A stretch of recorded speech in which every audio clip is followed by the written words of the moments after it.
লিখন তাকালো, ম্লান মুখে প্রশ্ন করলো, সব গোছানো শেষ? শেষ। তুমি তো কিছুই গোছাওনি। বিকেলে রওনা দেব। আমার আর কি গোছানোর বাকি? দুপুরেই শেষ করে ফেলবো। মন খারাপ? লিখন কিছু বলল না। লাহারি ঘরের দিকে তাকালো। দৃষ্টিতে শূন্যতা, কিছু ফেলে যাওয়ার বেদনা, বুকের বাঁ পাশে চিনচিন কোড়া ব্যথা। চিত্রা হাত ঘড়ি পড়তে পড়তে বলল, ছোট বোনের সমান বলে ঠোঁট বাঁকিয়েছিলে, এখন তো তারই প্রেমে পড়লে। লিখন কিছু বলল না, দীর্ঘ শ্বাস ছাড়ল। চিত্রা বলল, পদজা কিন্তু অনেক বড়ই। আগামী মাসে ওর 17 হবে শুনেছি।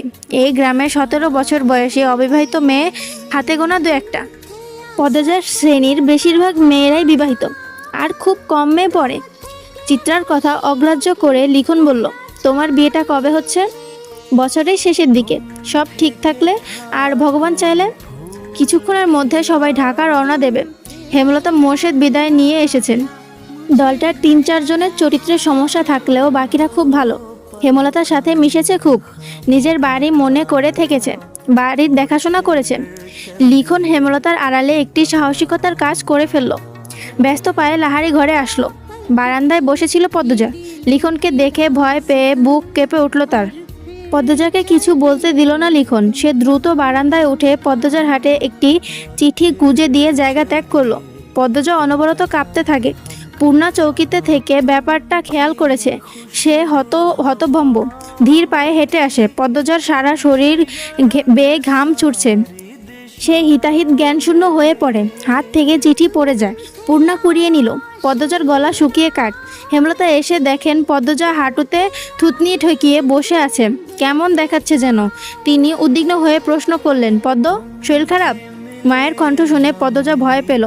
বাতাসে অস্বস্তি, নিঃশ্বাসে অস্বস্তি, চোখ দুটি স্থির রাখা যাচ্ছে না, নিঃশ্বাস এলোমেলো।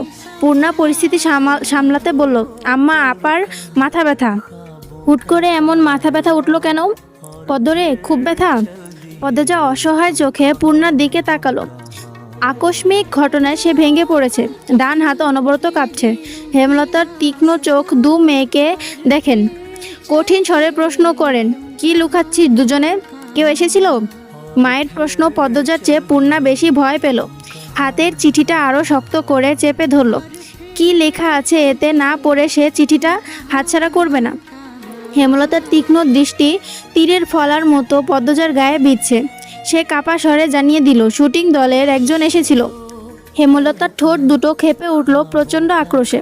পদ্মজা সবাইকে চেনে না, তাই সে পূর্ণাকে জিজ্ঞাসা করল, কে এসেছিল?